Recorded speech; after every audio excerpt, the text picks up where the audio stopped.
Bienvenidos sean todos al podcast de Frank López. Estamos muy contentos, muy felices de poder llegar a ustedes en esta hora. Y conmigo tengo un invitado muy especial, el pastor Sergio Horno. Bienvenido, pastor. Muchas gracias, pastor Frank. Un honor poder estar en tu programa. El honor es nuestro. Pastor de una de las iglesias más grandes de toda Latinoamérica. Iglesia Agua Viva en Lima, Perú. Exacto, Perú. Tengo entendido que es una congregación de más de 40,000 personas. Háblanos de eso, Sergio. ¿Cómo se llega a ser pastor de una congregación de 40,000 personas o más? Bueno, ha sido la gracia de Dios definitivamente. Mis padres junto con 5 parejas más empezaron la iglesia hace 37 años en la sala de una casa. Empezó como un grupo familiar o una célula, como se conoce.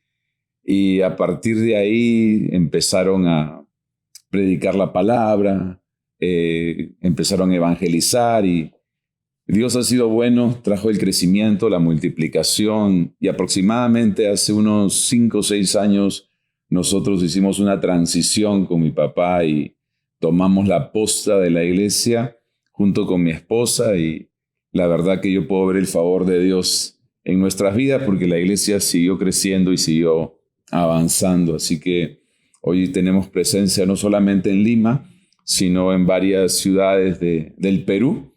Y nuestro sueño es poder alcanzar las familias peruanas. Amén. Y háblanos de la presión. O sea, líder de una comunidad tan grande. ¿Cuáles son los retos? ¿Cuál es la parte más difícil de tú como cabeza de esa congregación? Bueno, los retos han sido enormes, sobre todo en esta era post-pandemia, ¿no? Yo te comentaba fuera de micrófonos que durante prácticamente 2 años la iglesia estuvo cerrada. Estuvimos 1 año y medio completamente haciendo la iglesia virtual y luego 6 meses teniendo algunas reuniones, pero con muchas restricciones de parte del gobierno. Así que ha sido un reto enorme, un reto no solamente ministerial, sino también administrativo, no solamente en la parte eclesial, sino también en la parte financiera de la iglesia. Creo que son tiempos en los que como líderes tenemos que cambiar. Ya no podemos seguir haciendo iglesia como lo hacíamos antes. Y esto en realidad creo que se aplica a todas las esferas, a los hombres de negocio, a los empresarios, a los dueños de una compañía, a los que estás teniendo un emprendimiento y por supuesto también a los líderes y pastores. Ya el cambio no es opcional, el cambio es necesario.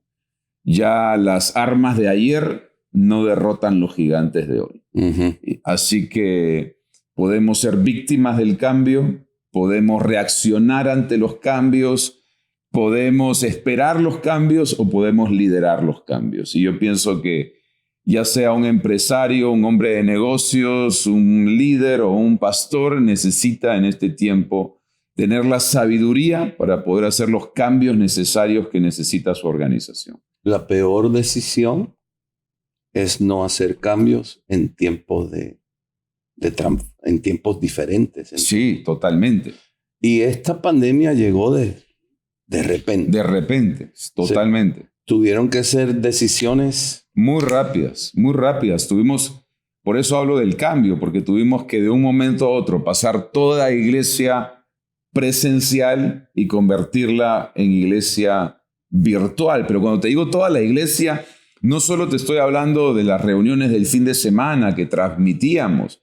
Tuvimos que pasar todo el contenido de escuela de líderes a la virtualidad. Tuvimos que pasar todo el contenido de lo que nosotros conocemos como encuentros o retiros también a la virtualidad. Inclusive consejerías se tenían que empezar a hacer de manera virtual. Yo te cuento, nosotros hemos hecho hasta matrimonios virtuales. Wow, primera vez que escucho eso. Hemos tenido que hacer hasta matrimonios virtuales. La pareja estaba en su casa, usted estaba en otro lado y los casaste por... Exacto.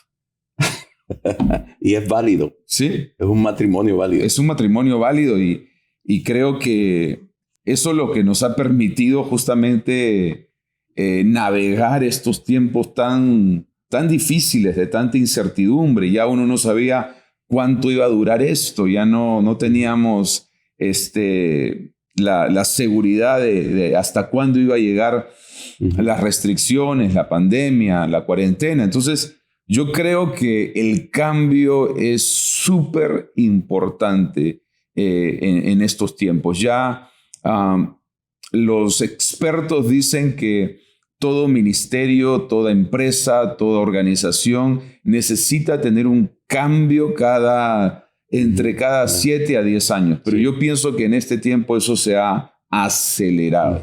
Yo he cambiado más en los últimos 2 años que en los últimos 20 años. Y así es. Y qué bonito escuchar estas palabras, porque hay muchas personas que dicen y hacen comentarios que nosotros los pastores no trabajamos. Y yo quiero decirte que eso es un alto nivel de ignorancia. El pastor, todo pastor, pero los pastores principales de una congregación trabajan los 7 días, las 24 horas al día. Tanto es que tenemos que irnos de nuestras casas, que irnos de nuestra ciudad para poder desconectarnos y para poder descansar. Y no solamente la presión que tú tuviste ejecutiva, que fueron decisiones drásticas y no fueron decisiones que vamos a consultar un panel de expertos para ver cuál es la mejor opción. No fue así. Fueron decisiones que tuvieron que tomar inmediatamente y arriba de eso, lidiar con las familias de tu congregación que estaban pasando por retos de vida o muerte. Que eso es lo que más desgasta a un pastor. Totalmente. Nosotros tuvimos que no solamente alimentar a la congregación, no solo tuvimos que animar a la congregación, sino fue un tiempo en que tuvimos que consolar a la congregación.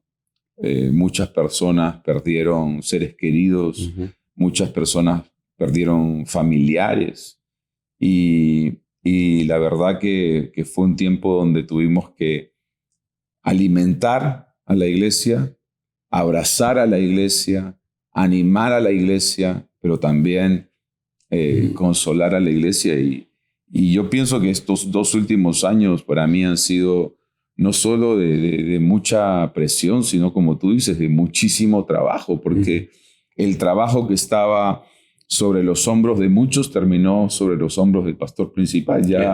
Ya no teníamos pastores de sede, ya no teníamos pastores de ministerio, todo era virtual, así que todo el contenido, en realidad todo el trabajo, comenzó a recaer sobre nosotros. Y ese sacrificio, Sergio, que tú y tu familia y tu equipo tuvieron que pasar, salvaron miles de vidas. Miles de vidas. Las estadísticas enseñan que donde estaba la iglesia activa, donde estaba la iglesia operando virtualmente, en intercesión, por teléfono, el crimen, el suicidio, el alcoholismo es mucho menor que en las comunidades donde no había una iglesia cristiana activa sirviendo a la comunidad. Totalmente cierto. ¿Cuál es el mensaje principal que tú puedes darnos que descubriste durante esta experiencia? Yo creo que uno de los grandes mensajes que recibí durante el tiempo de pandemia lo encontré en el libro de Eclesiastés. El libro de Eclesiastés dice que todo tiene su tiempo, Por lo tanto, esta temporada, esta estación de nuestras vidas no es permanente, es temporal.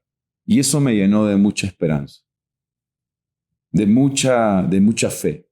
Saber de que este tiempo se va a acabar, este capítulo de nuestras vidas se va a acabar, pero nuestra historia va a continuar.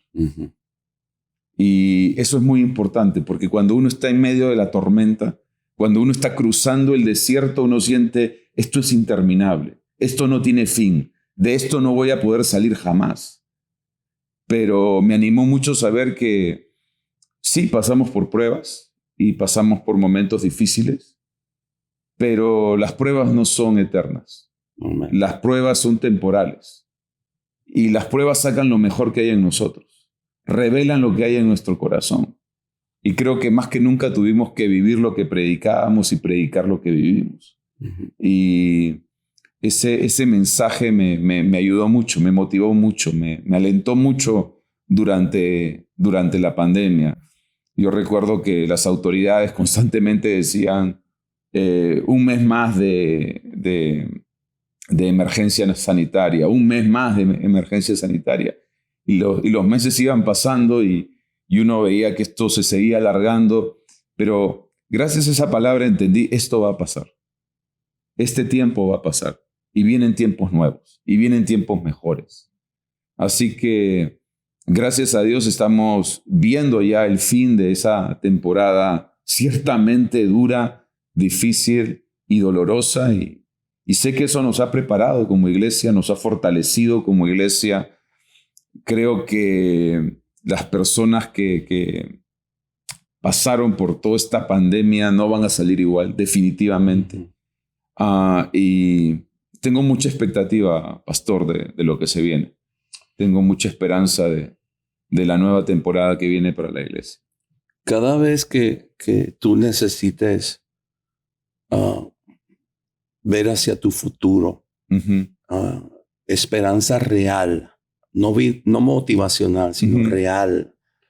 Cada vez que tú necesites una piedra donde puedas pararte en medio de una tormenta, eso solamente lo vas a encontrar en la Biblia. Amén. Tal como nos dijo el pastor Sergio cuando él fue al libro de Eclesiastés. Ahí encontró una esperanza real, un futuro mejor y una esperanza de vida. Por eso es tan importante que tú abras tu corazón a Jesucristo. Por eso es tan importante que la iglesia haga su función de tomar el liderazgo y de ir y predicar el poderoso evangelio de Jesucristo, el Hijo de Dios. Amén. Tus padres comenzaron en un garaje. Sí. Con 5 familias. Con 5 familias. Hoy en día estamos hablando de una comunidad de más de 40,000 personas. Sí, tenemos no solamente varias sedes en Lima, sino también varias sedes en el interior del país. Somos una iglesia celular de grupos pequeños, como se conoce hoy. Así que tenemos mucha gente que va a las células. Algunos de ellos no van a la iglesia. Mucha gente va a la iglesia. Algunos de ellos no van a la célula. Es difícil contar una iglesia con tantas sedes y además con las células, pero yo creo que estamos arriba de los 40,000. Tu iglesia tiene un alcance directo semanalmente, donde más de 40,000 personas son tocadas con el evangelio de Jesucristo. Sí. Y eso sigue creciendo. A Dios gracias, sí. O sea, podemos decir que tú eres como 40,000 es una ciudad. Por ejemplo, yo estoy en la ciudad de Doral. En la ciudad de Doral conviven 75,000 personas. Wow. Eso es como pudiéramos decir que tú estás influenciando a más de la mitad de una ciudad entera.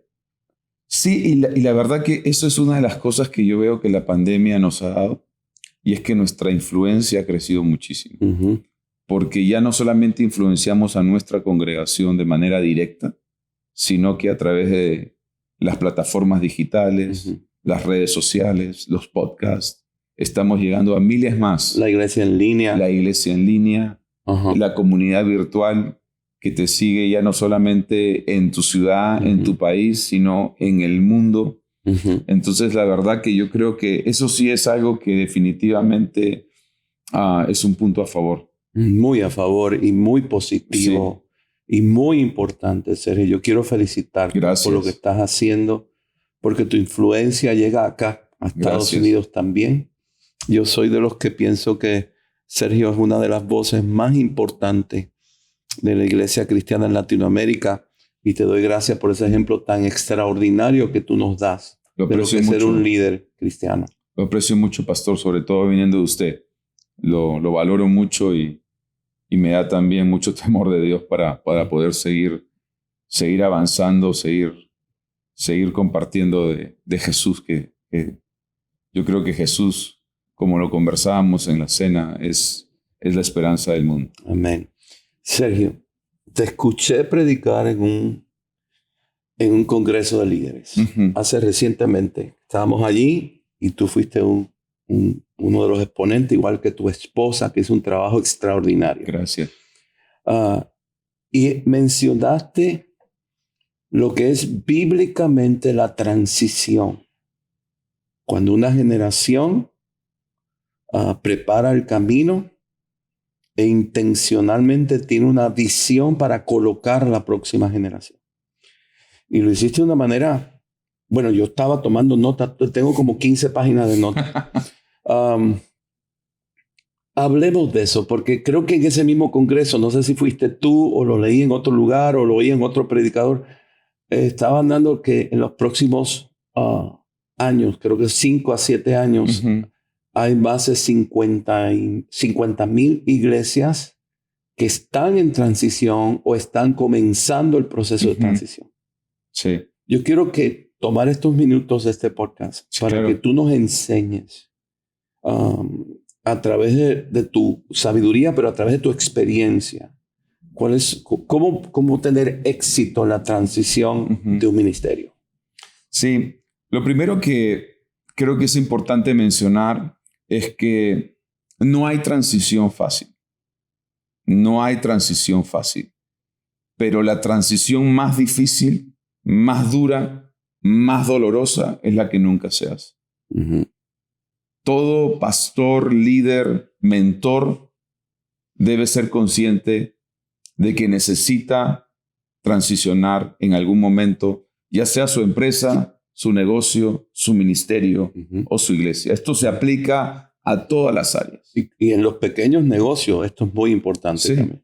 Sean grandes ministerios o pequeños ministerios, sean grandes iglesias o pequeñas iglesias, necesitamos transicionar. Dios es un Dios generacional. Lo que Él empezó con Abraham, lo continuó con Isaac y luego lo multiplicó con Jacob. Pero para lograr eso, se necesita transición. Lo mismo sucede, y uno lo puede ver en el Antiguo Testamento, uno lo puede ver en el Nuevo Testamento, uno lo puede ver con los patriarcas, uno lo puede ver con los reyes y uno lo puede ver con los profetas. Uno lo puede ver con Abraham, Isaac y Jacob. Uno lo puede ver con David y lo puede ver con Salomón. Uno lo puede ver con Elías y lo puede ver con Eliseo. Uno lo puede ver con Jesús y con sus discípulos. Uno lo puede ver con Pablo y con Timoteo. Transición es un tema que tú lo vas a ver en toda la Biblia. Lo vas a ver en el Antiguo Testamento, lo vas a ver en el Nuevo Testamento. Vas a ver buenos ejemplos y vas a ver malos ejemplos, y de todos podemos aprender.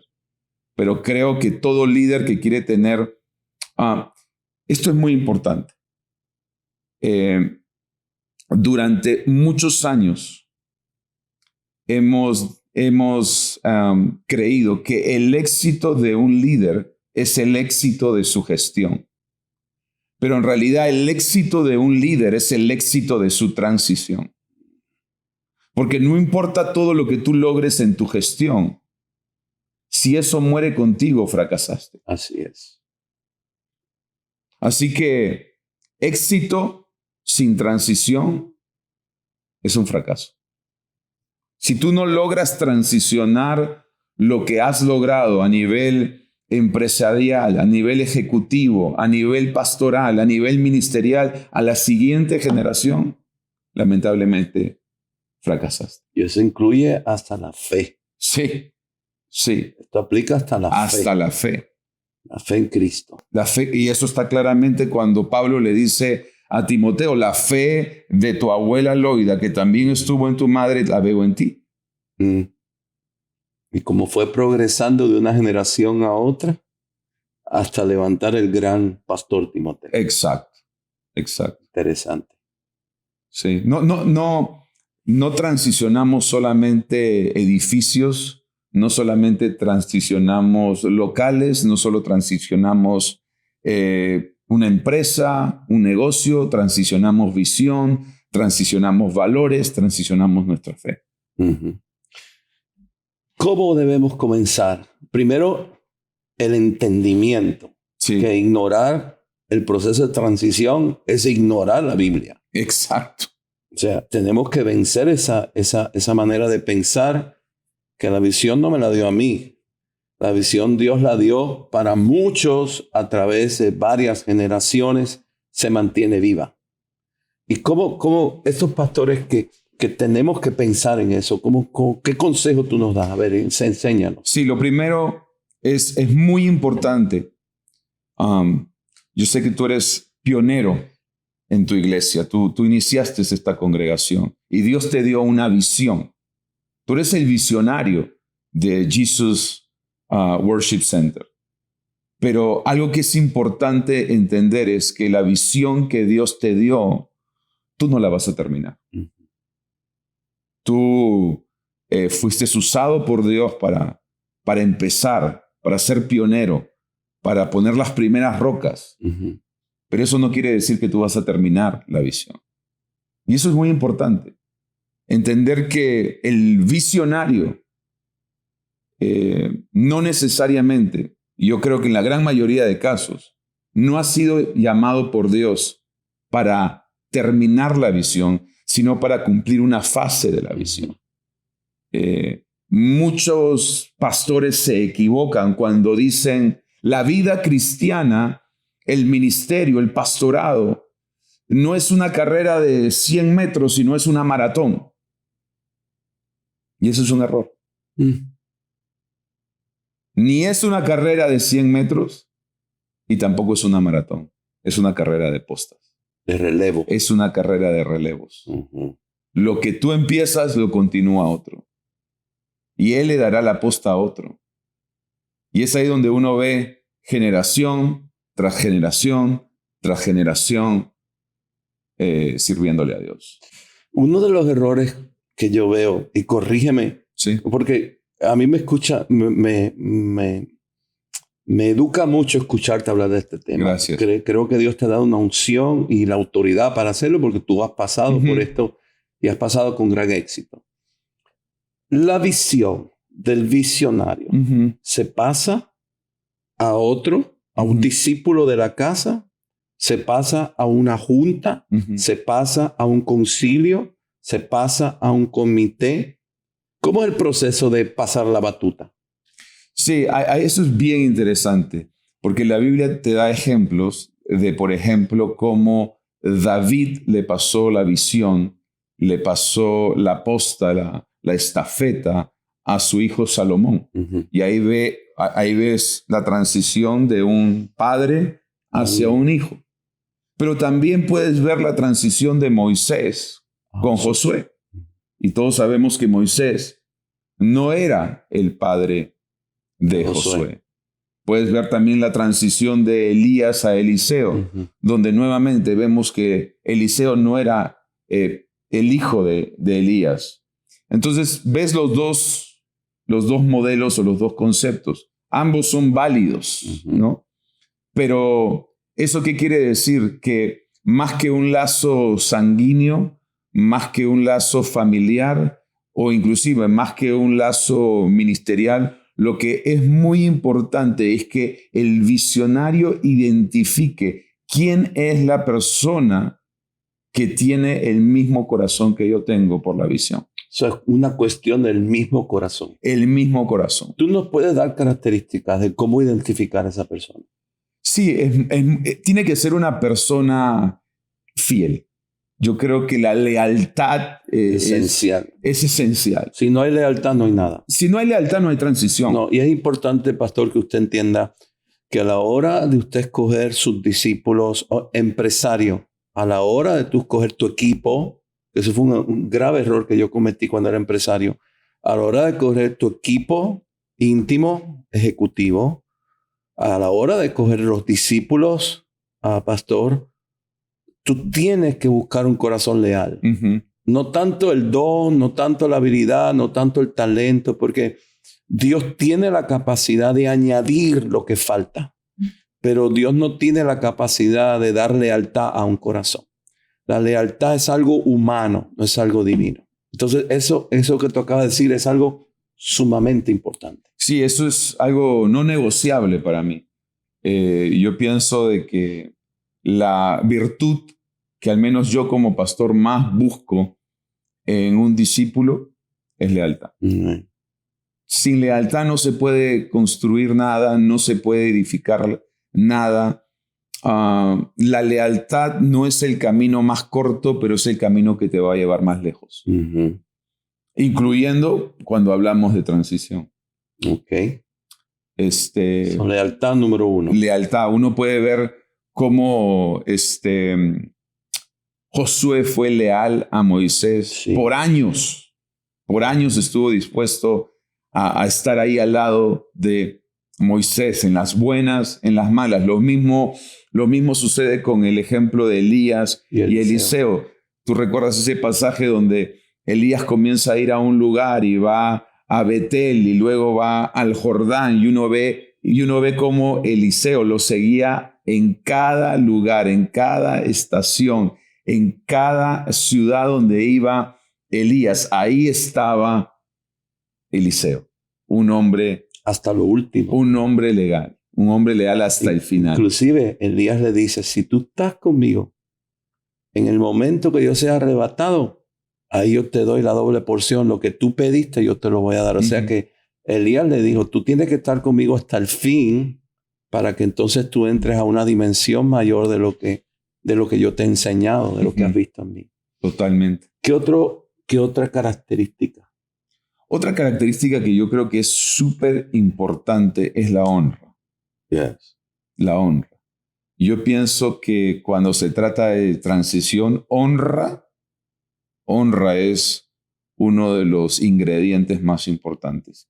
Y la honra va de doble sentido. De las dos partes. De las dos partes.